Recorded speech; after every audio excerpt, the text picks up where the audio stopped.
Welcome to another episode of a Triple Helix video series, Building a West Coast Drive. In this episode, we will be installing the gearbox onto the drivetrain. Let's get started. So now it's time to do that. Actually install the gearbox onto the drive rail. So it's gonna go in this orientation on the drive rail. So you figured out that these screws that we put in were just temporary to hold the gearbox together. We actually need different ones that are gonna reach all the way through the gearbox mounting holes that we've provided on the drive rail. These are these two right here. Those aren't quarter. That's another problem. So we could replace these with long 1032 screws that reach all the way through that. They'll just be in larger holes than needed on the gearbox, or we could open up the gearbox attachment holes on the drive rail. What do you want to do? All right, so go ahead and drill out those holes on the drive rail. This wall.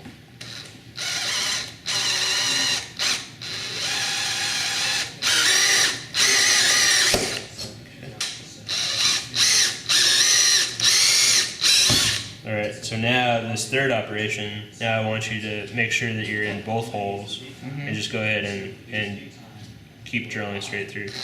Right, good, that's it. And then squeeze the trigger and pull it out and you're done. Yep.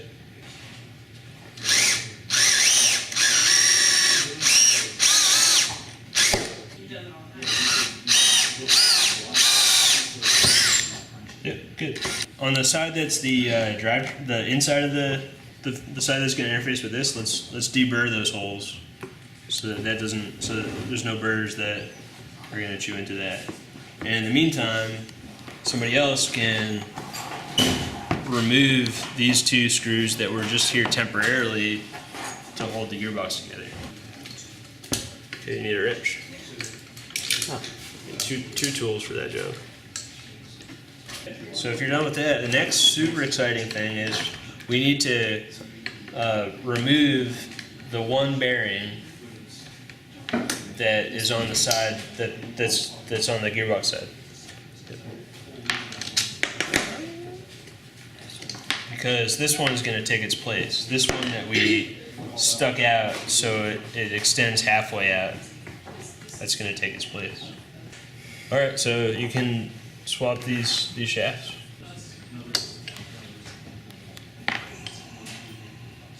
We should loosen these. Detention on the two sides. Yeah. Yep, I agree. So it was too hard because the chains are too tight, and because the two chains inside are offset from each other. If the chains are too tight, then it pulls this shaft at an angle. So all we're going to do is we're just going to detension both of the chains, or maybe one of the chains.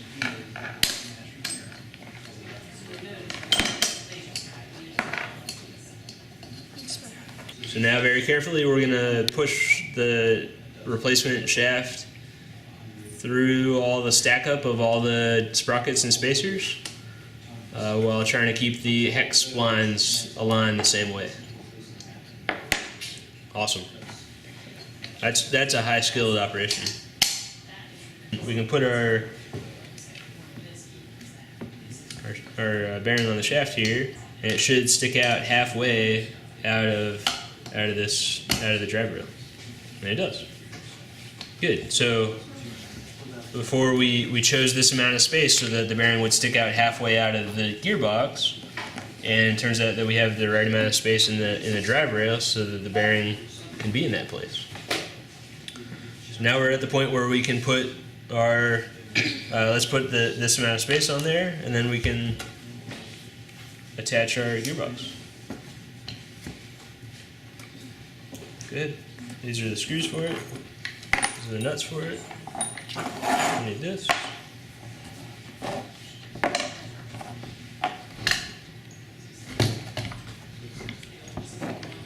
This one first. Cool, so now that bearing is serving as this interface between the drive rail and the gearbox. In generally in machine design, you have really the key is that you design to have two bearings on every rigid element of shafting. If you put more than two on a rigid element of shafting, then you're in a situation where it's over constrained. But in this case, this system is not over constrained because there's really just two bearings on each element of rigid shafting going between these two systems.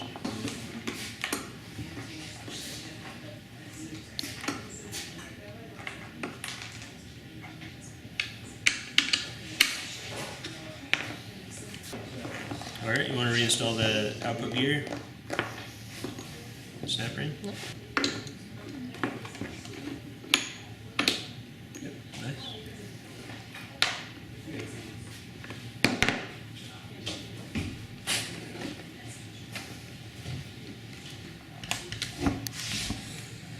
Put the bearing back in there? Mm-hmm. Okay. Good. Slide down this loosened So pull this back. bearing block, So do what? and that'll Pull this back. retension that one chain that we detensioned And then earlier. Tighten those. That one.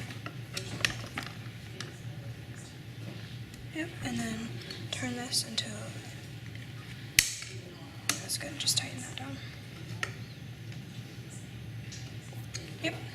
Sweet.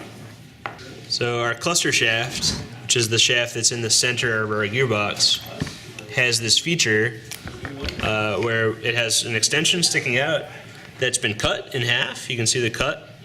It's also been drilled out in the center to a 1/4 inch diameter, which is the same as the output shaft, the shaft on the encoder we like to use. We use this US Digital S4T encoder, and that's going to sit right in that spot, and it's going to get held down by a bracket. And we're also going to use a shaft collar, regular hex shaft collar from Vex, to clamp down on that slot that we made in the end of the shaft. And if we were smarter, we would have done this before we attached it to the drive rail.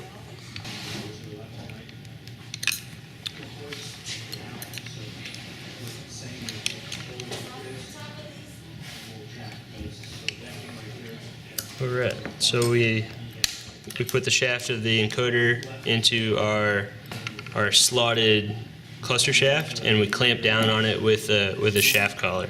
And of course, it's buried inside there between all these motors, and that was by design. So now we found a way to use that little space really well, and we also protected our encoder against damage. And we worked through a whole season with the encoder in there like that without any issues.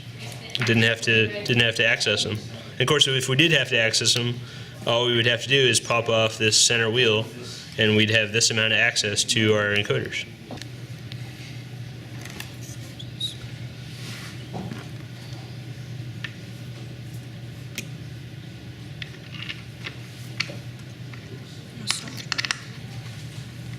There we go.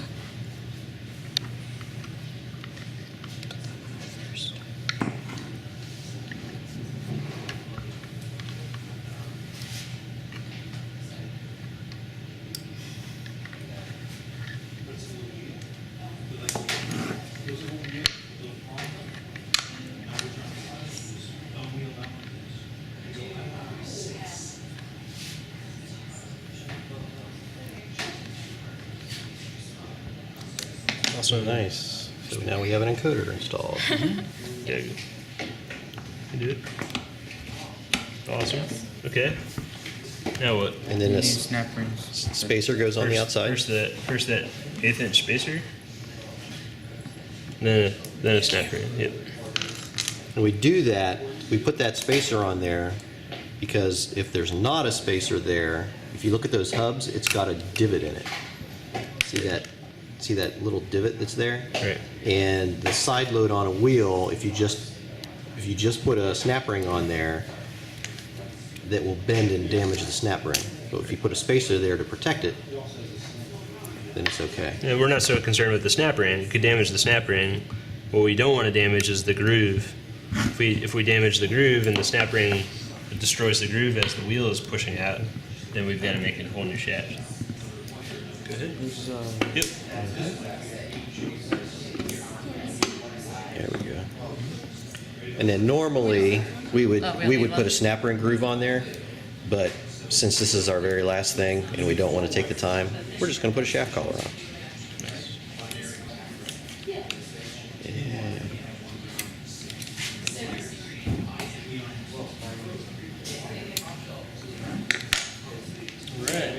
And that is the finished drive rail. So now, during build season, we're going to do 4 of those in about a week. Right. As opposed to have one of them in In 3 months. 3 months. Awesome.